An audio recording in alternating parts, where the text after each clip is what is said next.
Halo semuanya, ketemu lagi di channel Caya Belajar Bersama. Kalau sebelumnya kita sudah bahas lebih dalam pengamalan Pancasila sila pertama, hari ini kita akan bahas pengamalan Pancasila sila kedua. Oh ya, sebelumnya jangan lupa untuk like, komen, dan subscribe ya. Oke, kita lanjut lagi ke topik pembahasannya. Jadi, sila kedua ini berbunyi, kemanusiaan yang adil dan beradab. 10 butir pengamalan Pancasila yang Sobat Caya harus ketahui. Gimana cara menghafalnya? Tidak perlu dihafal ya Sobat Caya, hanya perlu dipahami saja dan sering membahas soal. Yuk merapat ke channel Caya Belajar Bersama, kita akan bahas tuntas semuanya. Butir yang pertama itu adalah mengakui dan memperlakukan manusia sesuai dengan harkat martabatnya sebagai makhluk Tuhan yang Maha Esa. Nah, di butir yang pertama ini, kita sebagai manusia tidak boleh sewenang-wenangnya atau kurang bermartabat terhadap sesama manusia. Sebabnya kenapa? Karena kita manusia mempunyai hak asasi yang sama, walaupun mungkin kita berbeda gender, ekonomi, fisik, atau yang lainnya. Contohnya, tidak boleh melakukan KDRT atau kekerasan dalam rumah tangga. Karena KDRT itu tidak mencerminkan kemanusiaan yang adil dan beradab. Untuk butir yang kedua yaitu akui persamaan derajat, persamaan hak dan kewajiban asasi setiap manusia tanpa membeda-bedakan suku, keturunan, agama, kepercayaan, jenis kelamin, kedudukan sosial, warna kulit, dan sebagainya. Maksud dari butir kedua ini, kita perlu menyadari bahwa kita hidup memang berbeda-beda dari suku, dari ras maupun agama yang berbeda. Jadi, kita tidak bisa meratakan kalau kita semua sama. Contohnya, kita sama-sama saling menghargai, berkumpul, berteman dengan orang yang berbeda-beda, baik itu berbeda dari suku, ras maupun agama. Lanjut ke butir yang ketiga. Mengembangkan sikap saling mencintai sesama manusia. Kita manusia tidak boleh menyakiti sesama manusia, melainkan mencintai sesama manusia, supaya hidup kita rukun.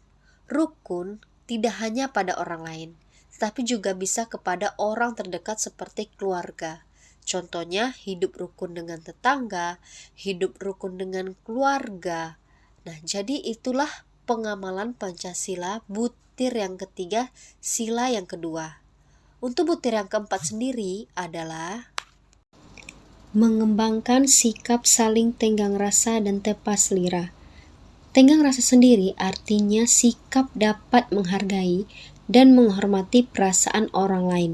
Sedangkan tepas selera berarti kita dapat merasakan atau menjaga perasaan atau beban pikiran orang lain, sehingga tidak menyinggung perasaan orang tersebut.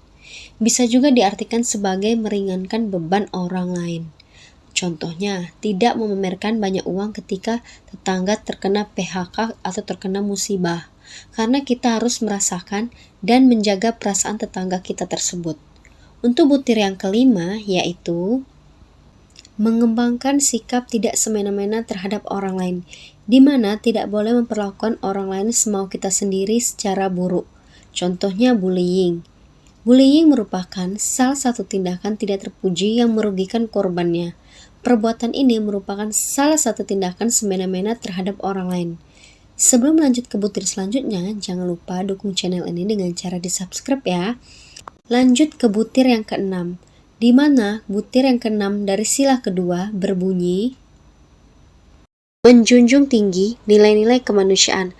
Maksud dari butir keenam ini di mana seseorang akan mampu memperlakukan manusia lain selayaknya manusia seutuhnya serta menghargai keberadaannya.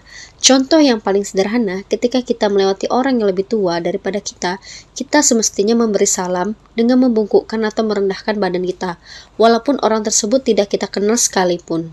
Nah, kita lanjut ke butir yang ketujuh. Untuk butir yang ketujuh ini berbunyi gemar melakukan kegiatan kemanusiaan. Gemar melakukan kegiatan kemanusiaan ini di mana kita senang memberi bantuan kepada orang lain yang butuh pertolongan kita. Contohnya menggalang dana atau donasi untuk korban bencana alam. Itulah contoh dari butir yang ke-7. Selanjutnya kita ke butir yang ke-8. Berani membela kebenaran dan keadilan. Sebagai manusia, kita perlu menjunjung suatu kebenaran. Jangan yang salah malah kita benarkan. Contoh hal yang paling sederhana yaitu pada diri kita sendiri. Apabila kita berbuat kesalahan, kita harus berani mempertanggungjawabkannya dengan cara meminta maaf kepada orang tersebut. Untuk butir yang ke-9 yaitu bangsa Indonesia merasa dirinya sebagai bagian dari seluruh umat manusia. Walaupun kita orang Indonesia, tetapi kita juga bagian dari seluruh umat manusia dimanapun berada. Contohnya, memberikan bantuan kepada saudara kita dari beda negara dengan kita sekalipun. Atau kita menjadi salah satu relawan di negara yang mengalami bencana alam. Nah, untuk butir yang terakhir atau butir yang ke-10 dalam silah kedua adalah mengembangkan sikap hormat menghormati dan bekerja sama dengan bangsa lain.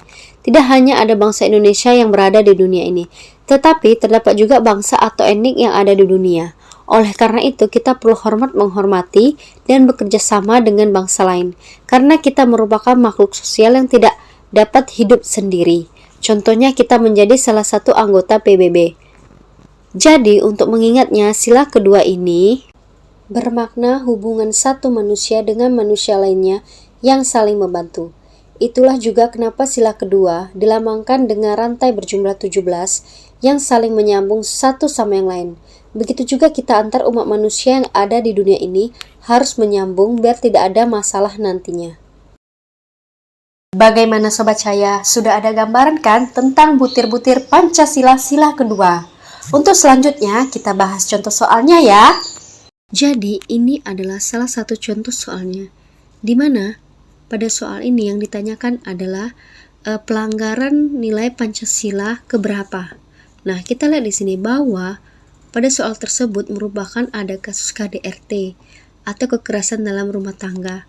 Seperti yang kita tahu, KDRT atau kekerasan dalam rumah tangga itu tidak mencerminkan Pancasila, khususnya sila kedua yaitu kemanusiaan yang adil dan beradab. Seharusnya kita menghargai dan mencintai sesama manusia, terutama anggota keluarga kita sendiri. Nah, itulah salah satu contoh soal mengenai pengamalan Pancasila. Oh ya, jangan lupa subscribe ya, untuk mengetahui video-video terbaru dari channel Cahaya Belajar Bersama. Sampai jumpa di next video. Bye-bye!